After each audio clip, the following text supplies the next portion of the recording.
The warehouse was listed as empty, but Atlas smelled fear breathing behind the door. The locked building stood at the far edge of the military port in North Carolina, where the pavement darkened under a cold morning rain and the wind carried the taste of salt, diesel, and rusted metal from the docks. A faded sign above the roll-up entrance read Warehouse 22, though most Marines on base barely remembered it was still there. Its windows were clouded with grime. Its steel side door wore a paper clearance seal that fluttered slightly in the wind, marked checked, cleared, and vacant. Staff Sergeant Caleb Rowe stood in front of that door with one hand resting on Atlas's lead, his olive field jacket damp at the shoulders, his boots planted in a shallow puddle that reflected the pale security light overhead. Caleb was a white U.S. Marine in his 30s, broad-shouldered, quiet, and tired in the way men become when they have learned that danger does not always announce itself loudly. Beside him, Atlas, a black and tan German Shepherd K9 with amber eyes and a steady working harness, moved closer to the bottom seam of the door. He did not bark. He did not growl. He lowered his head until his nose almost touched the wet metal, drew in one long breath, and then stepped back as if the air itself had hurt him. Caleb felt the change through the lead before he understood it. Atlas's body stayed controlled, but his ears shifted forward, his shoulders tightened, and his eyes fixed on the narrow darkness beneath the door. It was not the sharp alert Caleb knew from contraband or chemicals. It was quieter than that, heavier, the kind of stillness that came when a living thing recognized another living thing in trouble. A logistics clerk standing under the awning checked his tablet and shook his head. "System says empty, Sergeant. Seal is good. We just need visual confirmation from outside, and we can close it out." Caleb did not answer. Rain ticked softly on the corrugated roof. Somewhere behind them, a forklift beeped twice and faded into the gray morning. Atlas leaned forward again, this time pressing one ear close to the door, then placed one front paw against the steel. Not hard, not dramatic, just enough to make a small hollow sound that traveled through the frame. Caleb crouched beside him and listened. At first there was only rain, wind, and the distant groan of dock cables. Then, beneath it all, came something small. A scrape. A pause. Another scrape, weaker than the first. The clerk swallowed. Probably a loose panel. Caleb kept his eyes on Atlas. The shepherd did not move. His paw trembled once against the door, and Caleb felt a cold line run through his chest. Paperwork said the warehouse held nothing. Atlas said something inside was afraid. Caleb stood slowly, his voice calm, but with a weight that made the clerk stop looking at the tablet. "Open it." The clerk hesitated. Caleb looked back at the sealed door, at the thin darkness under it, at the dog who had just chosen compassion over procedure. "Open it now." 2 hours before the rain found Warehouse 22, Caleb Rowe had been standing in a briefing room that smelled of coffee, printer ink, and damp uniforms, listening to a mission that sounded too small to matter. The room was narrow, with a long table pushed against one wall and a map of the port district glowing on a screen at the front. Red dots marked active storage areas. Blue dots marked cleared sites. Warehouse 22 was blue. Cleared. Vacant. Routine. Sergeant Miles stood beside the screen with a tablet in his hand and the flat voice of a man who had said the same thing too many times before breakfast. System flagged a seal mismatch at Warehouse 22. Check the exterior, confirm the log, clear the discrepancy, and move on. Should take 15 minutes.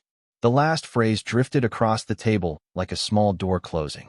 Caleb sat with Atlas at his left side, the German Shepherd calm beneath the fluorescent lights, harness resting against his chest, amber eyes following every voice without needing to understand every word. A folded rescue blanket sat in an open medical locker near the back of the room, forgotten behind a box of gloves and a stack of old forms. Atlas noticed it before Caleb did. His nose lifted slightly. His ears moved forward. Not an alert. A memory. Caleb looked down and saw the shift, small as a breath held too long. He touched 2 fingers to Atlas's shoulder. "Easy, buddy." A younger Marine across the table glanced over and gave a half smile. "Bringing the K9 for a paperwork errand, Sergeant?" Caleb did not react. He had learned that doubt often arrived dressed as humor. Sergeant Miles closed the file. "It is not a search mission. It is a clearance check." Caleb nodded once. Understood. But when Atlas looked toward the rescue blanket again, Caleb felt something quiet move under his ribs. He had seen that look before on nights when the dog heard thunder long before the storm reached the windows. Atlas did not predict trouble. He remembered patterns. That was different. That was better. Outside, the sky was still low and dark, and rain gathered along the edges of the barracks roofs. Caleb loaded Atlas into the back of the duty truck and drove toward the port through wet base roads lined with pines. The wipers moved back and forth with a tired rhythm. Atlas sat upright behind the safety partition, nose angled toward the cracked window, breathing in the morning as if the world had written something there and only he could read it. Caleb watched him in the mirror. This was supposed to be a small task, the kind that ended with a signature and a return vehicle. But small tasks had a way of exposing what large systems missed. At the gate to the port district, a guard waved them through without looking up from his clipboard.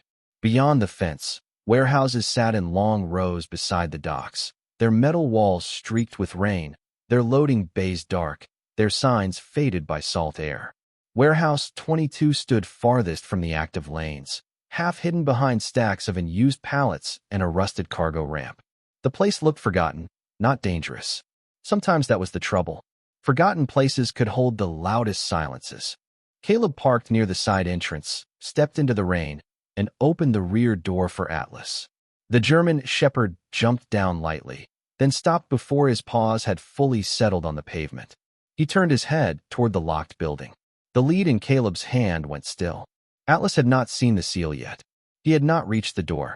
But somehow, in that rain-washed air, he had already found the part of the morning that did not belong. Back at the side entrance, the logistics clerk still held his tablet like it could protect him from what the dog had heard. Caleb stood between the man and the locked door, rain threading down from the edge of the awning and tapping against his jacket collar. Atlas had not moved since Caleb gave the order. His front paw remained against the lower panel, steady now, no longer trembling, as if the small sound from inside had given him purpose instead of fear. The clerk cleared his throat. "Sergeant, the seal is valid in the system. If we break it without authorization, that becomes a problem." Caleb looked at him, calm but unmoved. "If we leave something alive behind this door, that becomes a bigger one." The clerk looked away first. Caleb radioed Sergeant Miles, giving the location, the alert behavior, and the sound from inside. He kept the words clean, professional, impossible to dismiss. Possible living presence inside sealed structure. Request authorization to open. For several seconds, the radio answered with only static and rain. Then Miles came back, his voice careful. "Stand by." Caleb hated those two words. Atlas hated them too, though he showed it only by pressing his nose back to the seam and taking another slow breath. A gust of wind pushed cold water across the concrete. Somewhere deep within the warehouse, there came another scrape. This one was fainter. Caleb crouched, ear close to the metal, and heard nothing after it but the thin hollow of an old building. The clerk whispered, "Maybe it is just a loose chain." Caleb did not turn. Chains do not get weaker. The radio clicked again. Miles was on his way with base security and the facility key. "Do not breach unless conditions change." Caleb closed his eyes for half a second. Conditions had already changed. They had changed the moment Atlas stopped. But he knew the line between urgency and recklessness. He stood and placed his palm lightly against the back of Atlas's neck. "Hold, buddy." The German shepherd stayed close to the door, breathing through the gap as if trying to send warmth under it. 10 minutes passed slowly. Rainwater ran along the curb in small gray streams. The clerk shifted, checked his tablet, checked the seal, then finally stopped checking anything at all. When Sergeant Miles arrived in a white duty truck with 2 security personnel, his face carried the impatience of a man who expected paperwork and found prayer instead. He stepped under the awning, looked at Caleb, then at Atlas. "Still indicating?" Caleb nodded. "He has not left the door." Miles knelt despite the wet concrete, maybe to prove something to himself. At first he heard nothing. Then the sound came again from inside, so soft it barely survived the rain.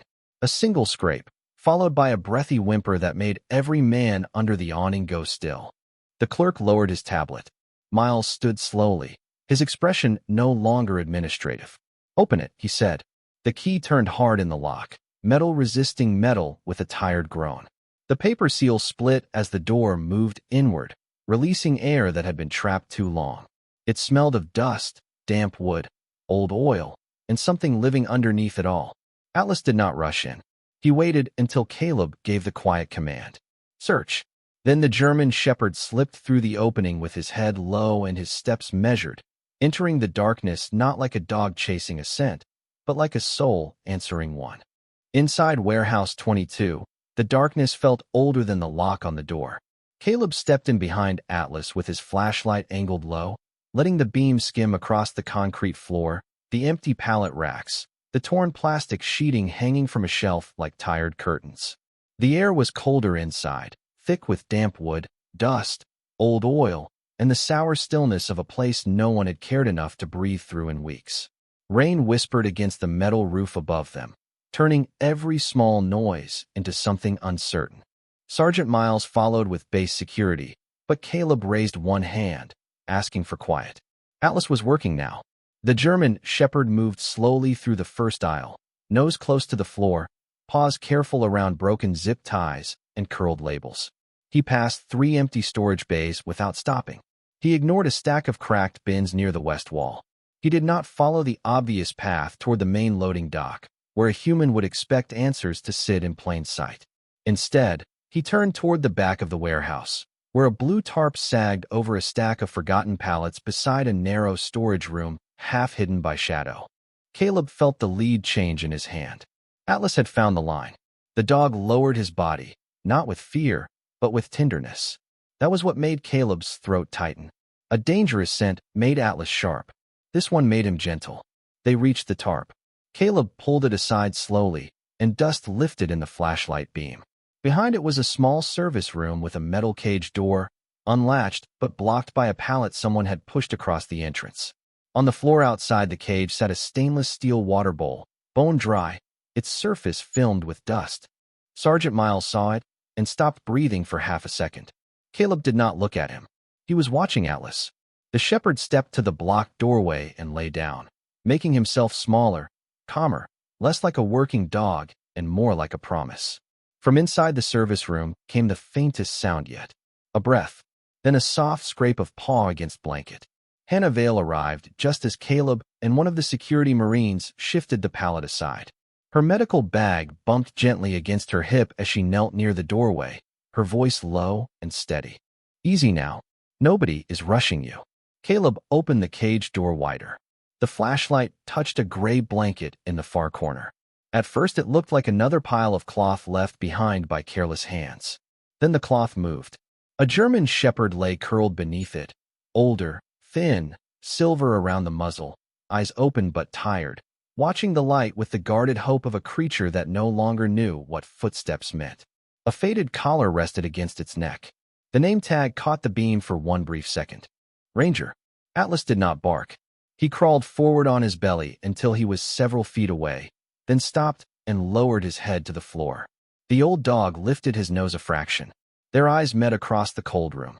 Caleb felt something inside him go very still. The mission had not brought them to missing cargo. It had brought them to someone the world had nearly misplaced behind a locked door. Hannah did not move toward Ranger right away. She knew the first medicine for a frightened animal was not a needle, a blanket, or even water. It was permission. Permission to see help arrive without being taken over by it. She set her medical bag down outside the small service room and knelt low, turning her body slightly sideways so Ranger would not feel trapped by her attention. Caleb remained near the door with one hand resting lightly on Atlas's harness, though Atlas needed no restraint. The younger German shepherd lay still on the concrete, chin low, eyes soft, breathing slow enough to lend calm to the room. Ranger watched them all from the gray blanket, his silver muzzle resting on one paw, his ribs moving in shallow but steady rhythm beneath a dull coat that had once been strong and bright. Beside him, the dry water bowl sat like an accusation no one wanted to touch. Sergeant Miles stood behind Caleb, silent now, the tablet lowered at his side. No spreadsheet had prepared him for this. No clearance code could explain the look in the old dog's eyes. Hannah opened a small bottle and poured water into a collapsible bowl, not too much, just enough to make the sound gentle. Ranger's ears shifted. Atlas lifted his head a fraction, then lowered it again, as if telling him it was safe. Hannah slid the bowl forward across the floor and waited. For a few long seconds, nothing happened. Rain whispered over the roof. Dust drifted in the flashlight beam. Then Ranger moved. Only a little. His nose reached the edge of the bowl, and he drank 3 careful laps before resting again. Caleb felt his chest tighten. 3 laps of water should not have felt like grace, but it did. Hannah nodded softly. Good boy. That is enough for now. She checked him with her eyes first, then with slow hands once he allowed it, reading the signs without turning the room into panic. Low energy. Mild dehydration. Cold, but responsive. No need for noise. No need for hurry that would frighten him worse. Caleb and one of the security Marines cleared a wider path through the pallets while Hannah wrapped Ranger in a clean thermal blanket from her bag. Atlas rose only when Ranger was ready to be moved. He walked beside the stretcher as they carried the old shepherd out, step for step, close enough to reassure him, far enough not to crowd him. When they reached the warehouse door, morning light spilled in across the concrete, pale and almost tender after the darkness behind them. Ranger blinked into it. His body trembled once beneath the blanket, but his breathing had grown a little deeper. Caleb looked back into Warehouse 22, at the dry bowl, the blocked cage door, the paper seal broken on the entrance. A place could look empty to a system and still hold a life waiting for someone to care enough to listen. Outside, the rain had eased to mist. Sergeant Miles stood near the threshold with the old logbook from the storage office open in his hands. His face had gone pale. Caleb stepped closer. Miles turned the book so he could see. 6 months earlier, Ranger had been marked temporarily housed in Warehouse 22 during a transport delay. The next line was blank. No release time. No receiving signature. No follow-up. Just a silence where responsibility should have been. Miles shut the logbook slowly. We almost walked past him, he said. Caleb looked at Atlas, who stood beside the stretcher with his nose near Ranger's blanket, guarding not with force, but with presence. No, Caleb said quietly. We did not. Because Atlas stopped. Ranger reached the veterinary clinic wrapped in clean warmth and guarded by silence. No one spoke much during the short drive from Warehouse 22, not because there was nothing to say, but because every person in the vehicle seemed to understand that noise would make the rescue feel smaller. Hannah rode beside the stretcher, one hand resting near Ranger's shoulder without pressing down, watching his breathing as the base road slid past in soft gray streaks of rain and pine. Caleb sat opposite her with Atlas at his feet. The younger German shepherd kept his nose close to the edge of Ranger's blanket, checking each breath, each tiny shift, each sign that the old dog was still choosing to stay. When the clinic doors opened, warm air rolled out carrying the scent of clean towels, antiseptic, and canned food heating in a small bowl. Hannah guided the stretcher inside, her voice low and steady. Easy now. Almost there. Ranger blinked under the soft lights, and for the first time since they found him, his eyes did not search for an exit. They followed Atlas. Caleb noticed that and felt something open in his chest. Sometimes trust arrived first through the one who needed no explanation. Hannah settled Ranger onto a padded exam bed beneath a heat lamp, then began the slow work of care. A little water, a little warmth, a gentle check of his heartbeat, his gums, his joints, his tired paws. Nothing rushed, nothing forced. Caleb stood near the doorway with Atlas sitting beside him, and he watched the old shepherd accept each small kindness like a language he had almost forgotten. Sergeant Miles arrived a few minutes later with the logbook sealed in a clear evidence bag and the storage records printed from the port system. His face carried the weight of a man reading his own failure in black ink. The paperwork showed what the warehouse had hidden. Ranger had been brought there during a transport delay 6 months earlier, listed as temporary, then passed through 3 system updates without anyone confirming release. A feeding schedule had existed for 1 week. Then the warehouse changed management, the account closed, the task disappeared from the active board, and a living soul became an old line in an archived file. Caleb looked through the clinic window toward Ranger, who had begun to rest more deeply under the lamp. Neglect rarely looked like cruelty on paper. It looked like a blank space, a missed box, a note no one opened again. Miles stood beside him and said nothing for a long while. Finally, he spoke. I kept telling people to move on. Caleb kept his hand on Atlas's head. You were following the system. Miles looked down at the German shepherd. He was following something better. Atlas did not look up for praise. His eyes stayed on Ranger. Hannah came to the doorway and gave the smallest nod. He is stable for now. He drank. He is warm.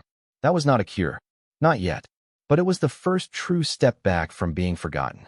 Caleb exhaled slowly, and only then realized how long he had been holding his breath. Outside, the rain thinned into mist, and the clinic windows began to brighten with afternoon light. Inside, Ranger slept, Atlas kept watch, and Caleb understood that rescue was not always a grand moment.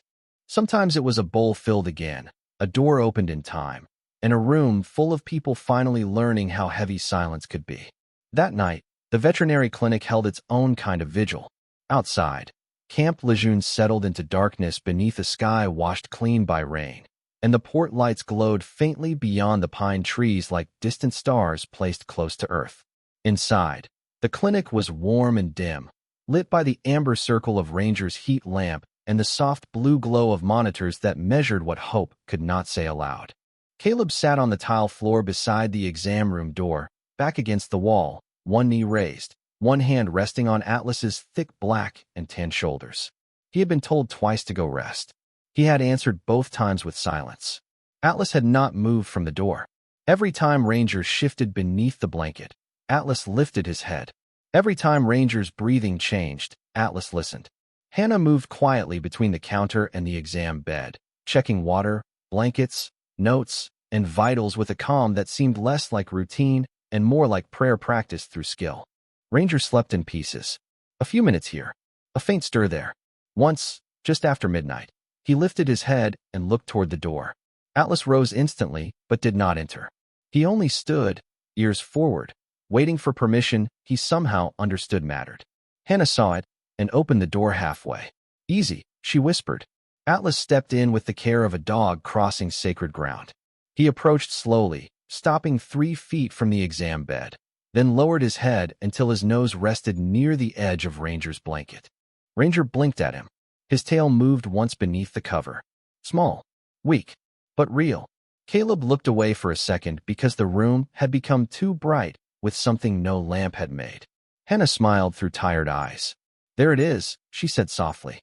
"The first wag is always the one that tells me they still want tomorrow."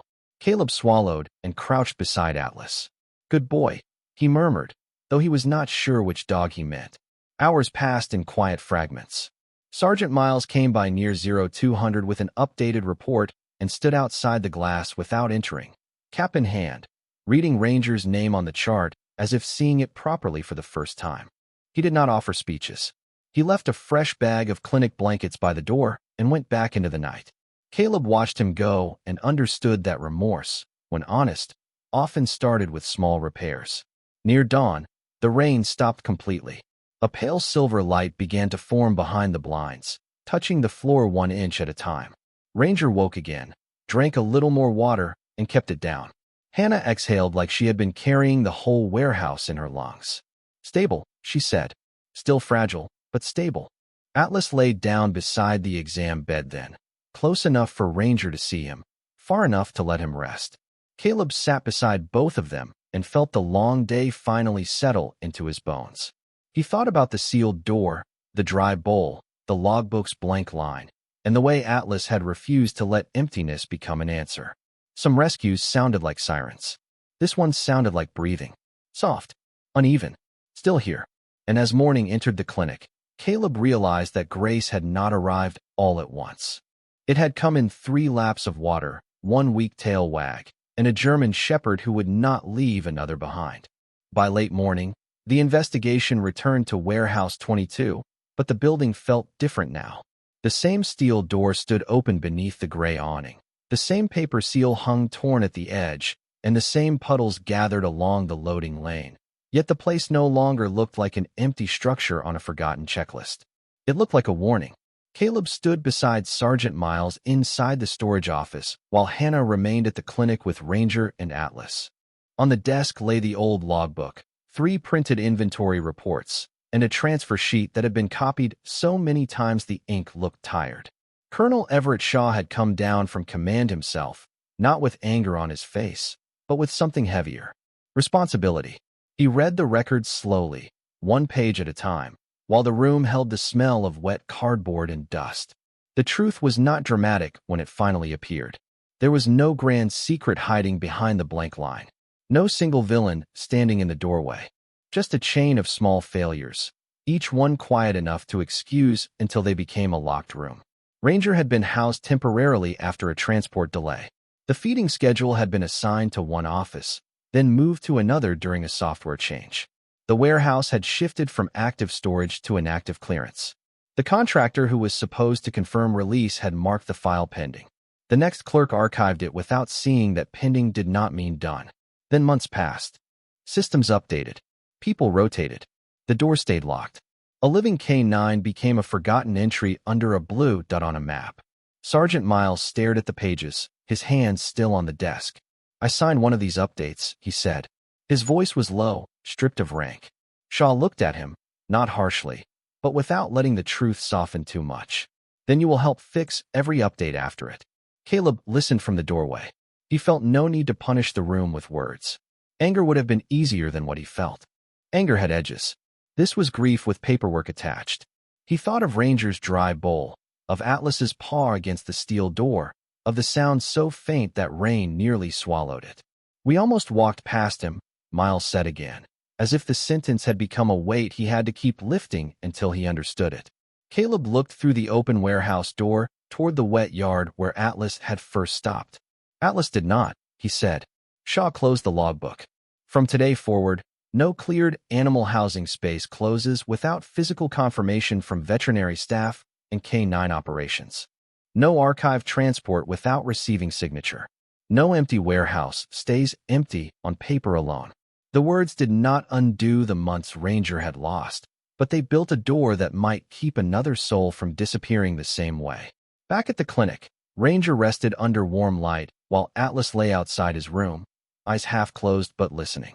Caleb arrived just after noon and found Hannah updating the chart with a steadier hand than the night before. Ranger had eaten a little. He had lifted his head twice. When Caleb opened the exam room door, Atlas stepped in first, slow and respectful. Ranger looked up, and his tail moved once against the blanket. Caleb stood in the doorway and felt the lesson settle where it would stay. Sometimes the danger is not hatred. Sometimes it is hurry. Sometimes it is a missed line, a closed door, a task marked complete by someone who never looked inside. And sometimes God answers that kind of silence with pause, patience, and a dog who knows fear has a scent. By the following morning, Ranger's room no longer felt like a place where hope had arrived late. It felt like a place where hope had decided to stay. Sunlight came through the clinic windows in soft gold bands, touching the clean blankets, the stainless steel bowls, and the quiet shape of the old German shepherd resting beneath the warmth of the lamp. Ranger was still weak. His silver muzzle still carried the long tiredness of all he had endured in silence. But his eyes were clearer now, and when Hannah set fresh water beside him, he lifted his head without fear. Atlas sat just inside the doorway, calm and proud in the way only a working dog can be proud without needing anyone to notice. Caleb stood behind him with one hand resting on the shepherd's back, feeling the steady rise and fall of breath beneath black and tan fur. Outside, Warehouse 22 had been sealed again, but this time the sign on the door did not say cleared and vacant. It said under review.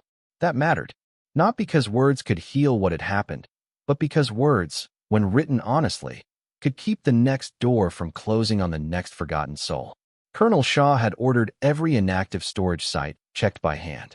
Sergeant Miles had volunteered to walk the list himself. No speech had fixed the past, but action, quiet and steady, had begun to make an apology with boots, keys, signatures, and open doors. Caleb watched Ranger shift beneath the blanket as Atlas rose and took one careful step closer. Hannah nodded. Atlas moved to the bedside and lowered his head. Ranger lifted his nose. The two German shepherds touched muzzle to muzzle in the morning light, one old, one strong, both held in the same hush of being alive. Caleb felt his throat tighten, but he smiled anyway. There was no ceremony, no medal, no crowd outside the clinic. Just a bowl filled with clean water, a door left open, and a dog who had smelled fear where men had seen only a completed form. Later, Caleb and Atlas walked back toward the training field.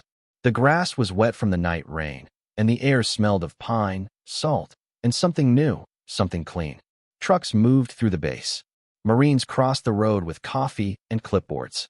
Life went on, but Caleb did not pass Warehouse 22 the same way again.